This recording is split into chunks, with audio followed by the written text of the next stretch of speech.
TV. The production capacity of India is one of the best assets the world has today. Blogs, vlogs, Bharat की आर्थिक विकास दर 8% के पार। reels, stories, status, shorts. આજે બધે એક જ વાત છે.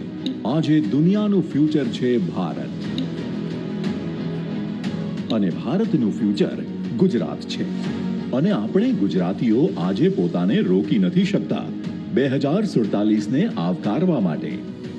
ગુજરાત અને દેશનું સપનું છે 2047 જ્યારે આઝાદીના 100 વર્ષ થાય ત્યારે આ દેશ વિકસિત દેશ હોવો જોઈએ, દુનિયાના મોટા મોટા દેશોની બરાબર હોવો જોઈએ. વિશ્વ મિત્ર ભારતના વડાપ્રધાન શ્રી નરેન્દ્રભાઈ મોદીની દર્શાવેલી દિશાએ મુખ્યમંત્રી શ્રી ભૂપેન્દ્રભાઈ પટેલ શહેરે શહેરે અકલ્પ્ય પરિણામો આપી રહ્યા છે. આજે સ્માર્ટ સિટી મિશન હેઠળ ગુજરાતના શહેરોએ દેશમાં સૌથી વધુ 20 એવોર્ડ્સ પોતાના નામે કર્યા છે અને હજુ વધારે જીતવાની તૈયારી કરી રહ્યા છે.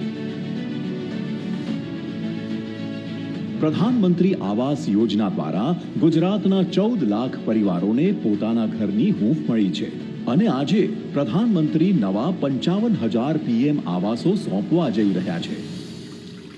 આજે હર ઘર નલ સે જલ યોજનાથી રાજ્યના ઘર ઘર સુધી શુદ્ધ જળ પહોંચી રહ્યું છે.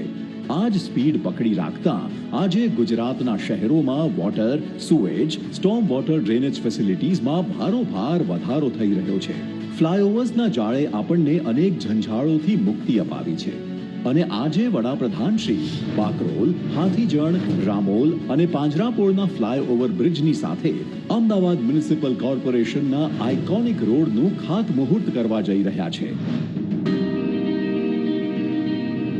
વંદે ભારત ટ્રેન્સ અને આધુનિક રેલવે સ્ટેશન્સથી રાજ્યની ભાગ્ય રેખા બદલાઈ રહી છે. તો એ દિશામાં આજે સામખિયાલી ગાંધીધામ અને ગાંધીધામથી આદિપુરની રેલ લાઇનના વિસ્તૃતીકરણનો પણ આરંભ થવા જઈ રહ્યો છે. અમદાવાદ મેટ્રો ઓલરેડી દરરોજ 1,15,000 પેસેન્જર્સને મોડર્ન ડે ટ્રાન્સપોર્ટ કરાવી રહી છે અને આજથી તો મોટેરાથી સેક્ટર 1 અને GNLU થી ગિફ્ટ સિટીની વચ્ચે પણ મેટ્રો દોડવાની છે.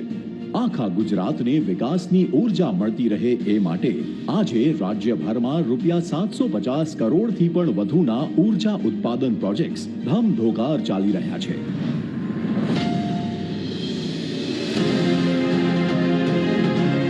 પ્રગતિની આ ગતિ કહી રહી છે કે કોઈ પણ શહેર નહીં રહે સુવિધા વગર.